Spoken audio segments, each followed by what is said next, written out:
پہلی ملاقات۔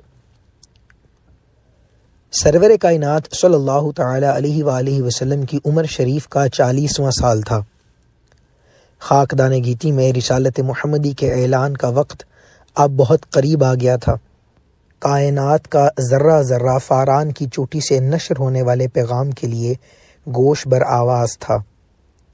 حضرت ابو بکر اس وقت مکے کے صرف ایک دیانت دار و فیاض تاجر تھے، اس سے زیادہ ان کی کوئی حیثیت نہ تھی۔ اسی درمیان میں انہیں تجارتی مہم پر ملک شام کا ایک سفر درپیش ہوا اور وہ ضروری تیاریوں کے بعد روانہ ہو گئے۔ ان کے ہمراہ ان کا وفادار غلام بھی شریک سفر تھا۔ راستہ طے ہوتا رہا، منزلیں بدلتی رہیں۔ ہفتوں شبانہ روز چلتے چلتے اب ملک شام کی سرحد شروع ہو گئی۔ عربی سوداگر کا یہ مختصر سا قافلہ اب ملک شام کی حدود میں داخل ہو چکا تھا۔ ایک دن ایسا ہوا کہ ایک لق و دق صحرا سے گزرتے ہوئے شام ہو گئی۔ سیاہ بادل کے بکھرے ہوئے ٹکڑے تیزی کے ساتھ آفاق پر سمٹنے لگے۔ دیکھتے دیکھتے کالی گھٹاؤں کے پردے میں سورج کی لرزتی ہوئی کرن ڈوب گئی۔ اب شام کا وقت گرجتا ہوا موسم اور دامن صحرا میں دو ننھی جانوں کا قافلہ۔ ہر طرف سے مایوسیوں نے گھیر لیا۔ حیرانی کے عالم میں اونٹنی کی مہار تھامے ہوئے تیز تیز قدموں سے چلنے لگے کہ فضا میں رات کی تاریکی جذب ہونے سے پہلے پہلے جنگل کی حدود سے باہر نکل جائے۔ رحمت باری شریک حال تھی۔ چند ہی قدم چلنے کے بعد جنگل کی حد ختم ہو گئی۔ اب کھلے میدان کا اجالا نگاہوں کے سامنے تھا۔ ویسے یہ کہنے کی ضرورت نہیں ہے کہ مسافر کی شام کتنی اداس و اندوہناک ہوتی ہے۔ بحر ظلمات سے نکل آنے کے بعد بھی یہ فکر دامنگیر تھی کہ رات کہاں بسر کی جائے۔ خدا کی شان کے تھوڑی ہی دور کے فاصلے پر عیسائیوں کا ایک کلیسا نظر آیا۔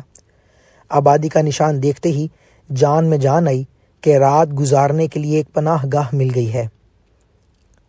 قافلے کی اونٹنی کلیسا کے سامنے پہنچ کر کھڑی ہو گئی۔ سنسان ویرانے میں آدمیوں کی آہٹ پا کر ایک شخص باہر نکلا اور حیرت و تجسس کے ساتھ دریافت کیا، آپ کون لوگ ہیں؟ کہاں سے آ رہے ہیں؟ حضرت ابو بکر نے جواب دیا، ہم عرب کے تاجر ہیں۔ مکہ جہاں خدا کا محترم گھر ہے وہیں ہمارا مسکن ہے۔ ملک شام جاتے ہوئے غالباً راستہ بھول کر ہم ادھر نکل آئے ہیں۔ کلیسا میں ایک رات بسر کرنے کی اجازت چاہتے ہیں۔ اس شخص نے جواب دیا، یہ کلیسا عیسائی مذہب کے ایک بہت بڑے راہب کی عبادت گاہ ہے۔ ساری دنیا سے اپنا رشتہ منقطع کر کے 100 سال سے یہاں یاد الہی میں وہ مصروف ہیں۔ صرف مجھے یہ اعزاز حاصل ہے کہ میں ان کے قریب جا سکتا ہوں۔ میرے سوا کسی کو ان کی خلوت گاہ میں قدم رکھنے کی اجازت نہیں۔ مجھے ان کی خدمت میں رہتے ہوئے 25 سال ہو گئے۔ ٹھیک ایک شیخ کی طرح انہوں نے ہماری روحانی تربیت کی ہے۔ سلسلہ کلام جاری رکھتے ہوئے کہا، اور جہاں تک رات بسر کرنے کی اجازت کا سوال ہے تو اس کے متعلق کلیسا کی ایک نہایت مشکل شرط ہے، اور وہ یہ ہے کہ یہاں رات وہی بسر کر سکتا ہے جس کے دامن زندگی پر گناہوں کی آلائش کا کوئی دھبا نہ ہو، کیونکہ آج سے چند سال پہلے ایک بدکار شرابی سر شام یہاں بھٹکتا ہوا کہیں سے آ گیا اور مسافر سمجھ کر اسے رات بسر کی اجازت دے دی گئی۔ صبح اٹھ کر اس نے اپنی راہ لی، لیکن کافی عرصے تک اس کے کردار کی نحوست کا تاریک سایہ ہمارے شیخ کی روحانی لطافت پر اثر انداز رہا۔ اسی وقت سے یہاں رات بسر کرنے والوں کے لیے طہارت قلب کی شرط لگا دی گئی۔ اس کی گفتگو تمام ہو جانے کے بعد حضرت ابو بکر نے ارشاد فرمایا، لیکن تمہارے شیخ کے پاس کسی کے اندرونی حالت جاننے کا کیا ذریعہ ہے؟ کیونکہ کسی بدکار کی پیشانی پر اس کی مجرمانہ زندگی کی فہرست کندہ نہیں ہوتی۔ ایسی حالت میں کلیسا کی اس شرط سے نیکوکار مسافروں کی حق تلفی کا امکان بہت زیادہ بڑھ جائے گا۔ اسی لیے بہتر ہے کہ اس شرط کو منسوخ کرا دو، پھر وہ ذریعہ بتاؤ جس کے بل پر بدکاروں نیکوکار کے درمیان خط امتیاز کھینچا جا سکے۔ ہزار حسن زن کے باوجود ایک معقول سوال کی زد سے وہ اپنے آپ کو محفوظ نہیں رکھ سکا۔ چند ہی جملوں میں ذہن کی بنیاد ہل گئی۔ بے بسی کی کشمکش میں اس نے جواب دیا، میں صرف اتنا کہہ سکتا ہوں کہ جب ایک بدکار انسان کے کردار کی نحوست شیخ کے تئیں محسوس ہو سکتی ہے تو کوئی وجہ نہیں ہے کہ ایک نیکوکار کی روحانی لطافت کے جانچنے کا ان کے پاس کوئی ذریعہ نہ ہو۔ اس جواب کے بعد حضرت ابوبکر نے فوراً کہا، تو پھر جاؤ اپنے شیخ سے میرے متعلق دریافت کر لو، اگر انہیں میرے قیام پر اعتراض نہ ہو تو میں رات کا کچھ وقت کلیسا کے ایک گوشے میں گزار لوں۔ بیاض سحر نمودار ہوتے ہی یہاں سے کوچ کر جاؤں گا، ورنہ ایک مسافر کے لیے کھلے آسمان کا سایہ بہت کافی ہے۔ تھوڑی دیر تک پس و پیش کے بعد وہ راہب کے خلوت قدے میں داخل ہوا اور پیکر عجز و نیاز بن کر اسے یہ اطلاع دی، ملک عرب کے مکہ نامی ایک شہر سے 2 مسافر بھٹکتے ہوئے یہاں آ گئے ہیں اور کلیسا میں رات بسر کرنے کی اجازت چاہتے ہیں۔ ظاہری وجاہت کے لحاظ سے ان میں ایک آقا معلوم پڑتا ہے، جبکہ دوسرے کے چہرے سے ایک وفادار غلام کی علامتیں نمایاں ہیں۔ راہب نے تھوڑی دیر خاموش رہنے کے بعد دریافت کیا، کیا وہی مکہ جو پہاڑوں کے جھرمٹ میں آباد ہے اور جہاں قدم قدم پر کھجوروں کے جھنڈ نظر آتے ہیں؟ خادم نے جواب دیا، میں نے یہ تفصیل معلوم نہیں کی ہے، اگر اجازت ہو تو دوبارہ جا کر دریافت کروں؟ راہب نے پرتپاک لہجے میں کہا، ضرور دریافت کرو، اور جسے تم آقا کہہ رہے ہو اس کا نام بھی معلوم کرتے آؤ۔ خادم نے حجرے سے باہر نکلتے ہی دریافت کیا، یہ معلوم کرنے کی اجازت چاہتا ہوں کہ جس مکے کو آپ نے اپنا مسکن بتایا ہے، کیا وہ پہاڑیوں کے جھرمٹ میں آباد ہے، اور کیا جگہ جگہ وہاں کھجوروں کے جھنڈ کھڑے ہیں؟ حضرت ابوبکر نے جواب دیا، ہاں، یہ دونوں باتیں واقعے کے مطابق ہیں۔ پھر وقفے کا سانس لیتے ہوئے اس نے دوبارہ سوال کیا، زحمت نہ ہو تو اپنے نام مبارک سے روشناس کیجیے۔ مجھے ابو بکر کہتے ہیں۔ الٹے پاؤں راہب کے سامنے حاضر ہو کر خادم نے اطلاع دی، مکے کے بارے میں جو باتیں آپ نے دریافت کی ہیں وہ صحیح ہیں، اور وہ اپنا نام ابو بکر بتاتا ہے۔ ابو بکر کا لفظ سن کر راہب کی پیشانی پر کچھ لکیریں ابھر آئیں، جیسے حافظے پر زور دے کر وہ کوئی بات سوچنے لگا۔ تھوڑی دیر تک محویت خیال کی یہی کیفیت رہی، اس کے بعد اچانک کھڑا ہو گیا اور ایک مقفل صندوق میں سے بوسیدہ کاغذات کا ایک دفتر نکالا اور مضطربانہ کیفیت میں اسے الٹنے پلٹنے لگا۔ ورق الٹتے الٹتے ایک صفحے پر نظر جم گئی اور اچانک چہرے کے اتار چڑھاؤ سے ایسا محسوس ہوا جیسے کسی گمشدہ حقیقت کا سراغ مل گیا ہو۔ فوراً ہی بےتابی کے ساتھ وفادار خادم کو آواز دی اور کہا، مکے کے اس سوداگر سے اتنی بات اور دریافت کر لو کہ اس کے باپ کا کیا نام ہے۔ خادم نے پھر آ کر دریافت کیا، بارے دیگر آپ کو اس امر کی تکلیف دیتے ہوئے شرمندہ ہوں کہ آپ کے والد بزرگوار کا کیا نام ہے؟ حضرت ابو بکر نے متحیر نگاہوں سے اسے دیکھا اور ایک لفظ میں جواب دے دیا، ابو قحافہ۔ واپس لوٹ کر جیسے ہی راہب کو اس نے نام کی اطلاع دی، اس کی آنکھیں حیرت و انبساط کی ملی جلی کیفیت سے چمک اٹھیں۔ جذبات کی ترنگ میں وہ کھڑا ہو گیا اور خادم کو حکم دیا، جاؤ بغیر کسی تاخیر کے اسے میرے خلوت قدم میں بلا لاؤ۔ راہب کا یہ حکم سن کر خادم کو انتہائی اچنبھا ہوا۔ سکتے کی کیفیت میں وہ تھوڑی دیر تک کھڑا سوچتا رہا کہ 100 برس کی روایات کے خلاف یہ بالکل اجنبی حکم کیا واقعی تعمیل کے لیے ہے یا یوں ہی زبان سے نکل گیا ہے؟ اس کی یہ کیفیت دیکھ کر راہب نے پھر زور دیتے ہوئے کہا، تمہیں پسو پیش کیوں ہو رہا ہے؟ میں جان بوجھ کر اپنے دستور کی خلاف ورزی کر رہا ہوں، حکم کی تعمیل کرو، اظہار حیرت کا یہ موقع نہیں ہے۔ حضرت ابو بکر اپنے تئیں اس امید میں کھڑے تھے کہ پوچھ گچھ کا مرحلہ طے ہو جانے کے بعد اب یہاں رات بسر کرنے کی اجازت مل جائے گی۔ جوں ہی قدموں کی آہٹ ملی، وہ راہب کا فیصلہ سننے کے لیے گوش بر آواز ہو گئے۔ خادم کے چہرے سے حیرت و استعجاب کی پراسرار خاموشی ٹپک رہی تھی۔ آتے ہی اس نے خبر دی، اب میرے لیے تمہاری شخصیت سر تا سر ایک معمہ بن گئی ہے۔ کلیسا کی 1 صدی کی لمبی تاریخ میں تم پہلے انسان ہو جسے ہمارے تاریک الدنیا شیخ نے اپنی خلوت خاص میں بازیاب ہونے کی اجازت دی ہے، بلکہ تمہاری سحر طراز شخصیت نے انہیں سراپا اشتیاق بنا دیا ہے۔ وہ نہایت بےتابی کے ساتھ اپنے خلوت قدہ میں تمہارا انتظار کر رہے ہیں، جلدی چلو ورنہ ایک لمحے کی تاخیر بھی جذبہ شوق کے لیے گراں بار بن جائے گی۔ حضرت ابو بکر مجسمہ حیرت بنے ہوئے اٹھے اور اس کے پیچھے پیچھے راہب کے حجرے خاص میں داخل ہو گئے۔ کئی 100 برس کا بوڑھا راہب جس کی بھویں سفید ہو کر لٹک گئی تھیں اور ہڈیوں کے ڈھانچے کے سوا سر سے پا تک جسم انسانی کا کہیں کوئی گداز نظر نہیں آ رہا تھا، خیر مقدم کے لیے کھڑا تھا۔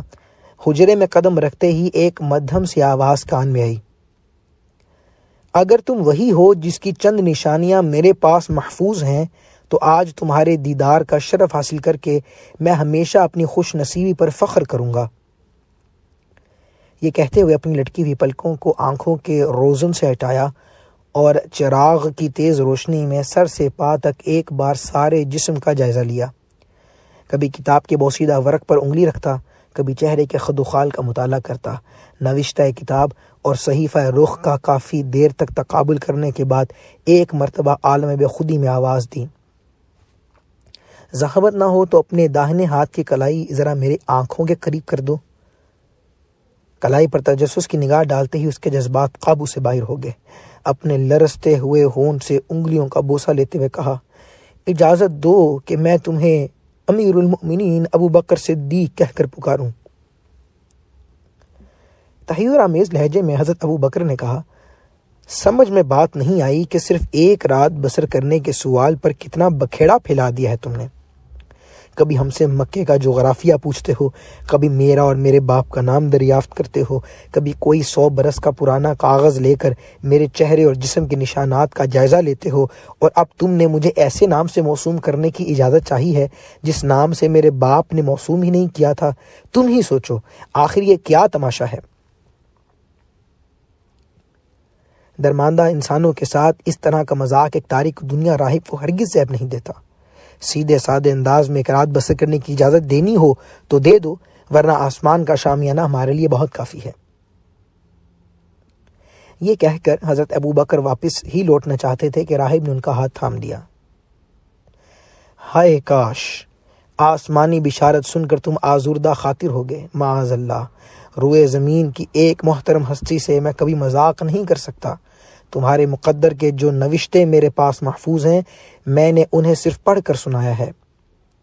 آج میری باتوں کا شاید تم یقین نہ کر سکو، لیکن سن لو کہ مکے کے افق سے رسالت کا وہ خورشید انور بہت جلد طلوع ہونے والا ہے، جس کے جلوہ میں ایک روشن سیارہ کی طرح تم قیامت تک درخشاں رہو گے۔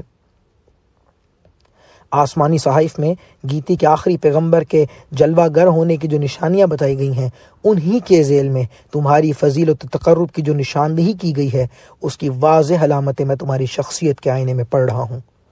تمہارے دمکتے ہوئے چہرے کی تو بات ہی کیا ہے کہ تمہارے داہنے ہاتھ کا یہ تل بھی ہماری کتاب میں موجود ہے۔ عبرانی زبان سے واقفیت ہو تو لو، اپنا سراپا تم خود ہی ان آسمانی نوشتوں میں پڑھ لو۔ بہرحال اب تم ایک غریب الدیار مسافر نہیں ہو، تجلیات قدس کے نگار خانوں کے وارث و نگراں ہو۔ اس خانقاہ کی دیواروں کا سایہ تو کیا چیز ہے، تم چاہو تو میری سفید پلکوں میں رات گزار سکتے ہو۔ ایک ہنگامہ خیز تحیر کے ہجوم میں حضرت ابوبکر راہب کے خلوت قدے سے اٹھے اور کلیسا کے کھجرے میں آ کر لیٹ گئے۔ ساری رات راہب کی گفتگو بزم خیال میں گردش کرتی رہی، ذہن میں طرح طرح کے تصورات کا طوفان امڑتا رہا، ایک لمحے کے لیے بھی انہیں نیند نہیں آئی۔ صبح کو جب رخصت ہونے لگے تو راہب کی الوداعی ملاقات کا منظر بڑا ہی دردناک تھا۔ اشک بار آنکھوں سے پیشانی کا بوسہ لیتے ہوئے بوڑھے راہب کا یہ جملہ مکے کی واپسی تک ان کے حافظے پر نقش رہا، تمہاری زندگی میں فیضان الہی کی جب وہ سحر طلوع ہو تو مجھے بھی فیروز بخت دعاؤں میں یاد رکھنا۔ کئی مہینے کے بعد آج حضرت ابوبکر اپنی تجارتی مہم سے مکے کو واپس لوٹ رہے تھے۔ شبانہ روز چلتے چلتے اب صرف ایک منزل کی مسافت رہ گئی تھی۔ کھجوروں کے جھنڈ سے گزرتے ہوئے راہب کے سوالات حافظے کی سطح پر ابھرنے لگے۔ القریٰ کی پہاڑیوں پر نظر پڑتے ہی ایک معنوی کیف سے دل کا عالم زیر و زبر ہونے لگا۔ فطرت الہی کی کوشش سے اونٹنی کی رفتار تیز ہو گئی۔ تھوڑی ہی دور چلنے کے بعد مکے کی عمارتیں چمکنے لگیں۔ نظر پڑتے ہی جذبہ شوق کے تلاتو میں سواری سے نیچے اتر پڑے۔ غلام نے اونٹنی کی مہار تھام لی۔ آبادی میں داخل ہوتے ہی کہیں سے ابو جہل نے دیکھ لیا اور آواز دیتا ہوا دوڑ کر قریب پہنچا۔ ملاقات کے بعد ابو جہل نے فوراً یہ خبر سنائی۔ تم غالباً ایک عرصے کے بعد اپنے سفر سے واپس لوٹ رہے ہو۔ شاید تمہیں معلوم نہیں ہوگا کہ تمہارے جانے کے بعد یہاں کیا گل کھلا ہے۔ حضرت ابو بکر نے جواب دیا، پردیش میں معلومات کا ذریعہ ہی کیا تھا؟ ویسے اپنے باپ کے یہاں کے واقعات کی مجھے کوئی اطلاع نہیں ہے۔ کوئی اہم واقعہ رونما ہوا ہے تو سناؤ۔ ابو جہل نے طنز کرتے ہوئے کہا، عبداللہ کے بیٹے محمد کے متعلق تم بھی جانتے ہو کہ اپنے قبیلے میں وہ کتنا معزز و ہر دل عزیز تھا۔ سارا شہر اس کی شرافت و تقدس کا لوہا مانتا تھا۔ لیکن تمہیں حیرت ہوگی کہ ادھر چند دنوں سے ایک عجیب و غریب ڈھونگ رچایا گیا ہے۔ وہ کہتا ہے کہ میں خدا کا آخری پیغمبر ہوں، میرے پاس ایک فرشتہ آسمان سے وحی لے کر اترتا ہے۔ اب وہ کھلے بندوں اپنے آباء و اجداد کے خداؤں کی مذمت پر اتر آیا ہے۔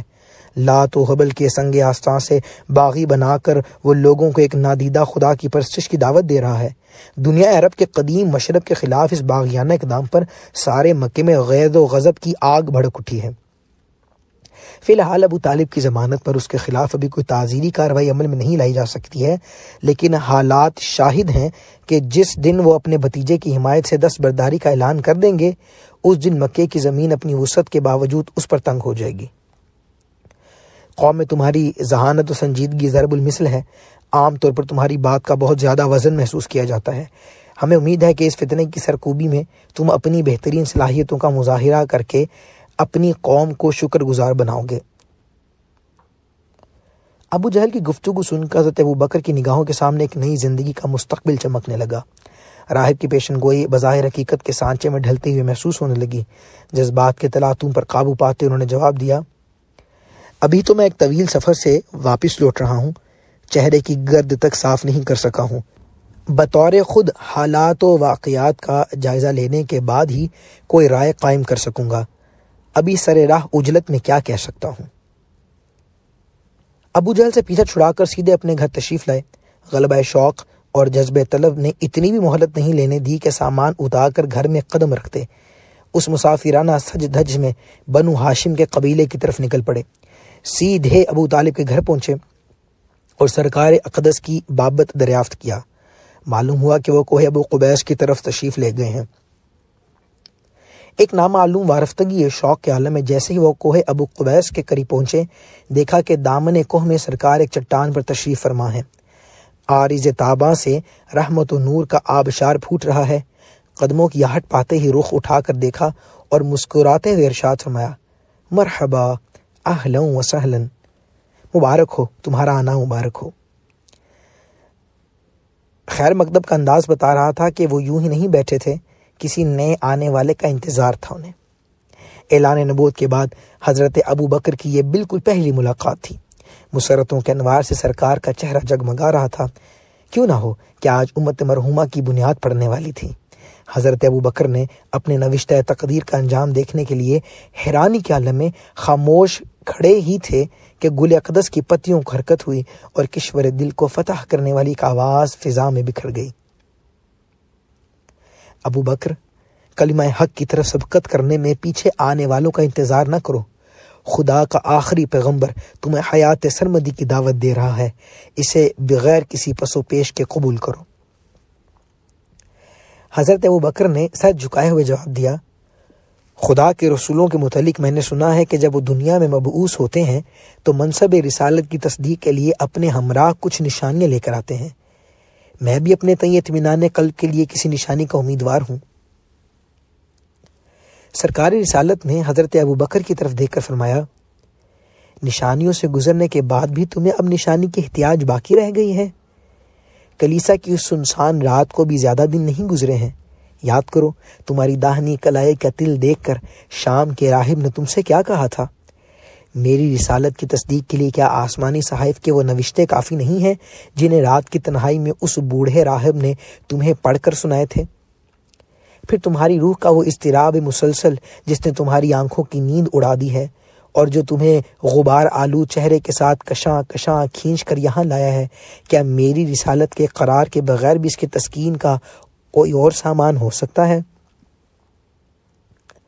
فرط حیرت سے حضرت ابو بکر پر ایک سکتے کی کیفیت طاری ہو گئی۔ سارا وجود حقیقت کے بے نقاب جلووں میں شرابور ہو کے رہ گیا۔ جذبات کے ہیجان میں بے محابن چیخ اٹھے، اب مجھے کسی اور نشانے کا انتظار نہیں ہے۔ اپنی آنکھوں کے روزن سے جو ہزاروں میل کی مسافت پر پیش آنے والے واقعات کا تماشا ہی ہو، یہ شان سوائے رسول برحق کے اور کس کی ہو سکتی ہے، جو عالم فانی کے مخفی امور کو بالکل مشاہدات کی طرح جانتا ہے۔ اس کے متعلق یہ عقیدہ رکھنے میں اب کوئی تعامل نہیں ہے کہ وہ عالم بالا کی حقیقتوں سے بھی یقیناً باخبر ہے۔ دل تو پہلے ہی مومن ہو چکا تھا، اب زبان سے بھی اقرار کرتا ہوں کہ آپ اللہ کے سچے رسول ہیں اور خدائے واحد کے سوا کوئی پرستش کے قابل نہیں ہے۔ اسلام کی تاریخ میں توحید و رسالت کا یہ پہلا اقرار تھا جو رسول اللہ صلی اللہ تعالی علیہ وآلہ وسلم کی غیب دانی کے پس منظر میں منصہ شہود پر آیا۔ اب ذرا عقل ناہنجار کی فتنہ سامانی دیکھیے کہ جس عقیدے کو قبول کر کے تاریخ کا سب سے پہلا مسلمان عالم ظہور میں آیا، وہی عقیدہ آج کے بد اندیشوں کے تئیں حلقہ اسلام سے اخراج کا ذریعہ بن گیا ہے۔ اور صرف ایک حضرت صدیق ہی نہیں، تاریخ کے صفحات پر بے شمار ہستیاں ہیں جن کے اسلام کا محرک رسول پاک صاحب الولاد کی غیب دانی ہے۔ سرکار کا یہ وصف شریف کسی کی ذاتی سرگزشت تک محدود نہ تھا، بلکہ دنیا عرب میں اس کی اتنی عظیم شہرت تھی کہ لوگ گھروں میں اپنی عورتوں سے باتیں کرتے ہوئے ڈرتے تھے کہ کہیں سرکار سن نہ لیں۔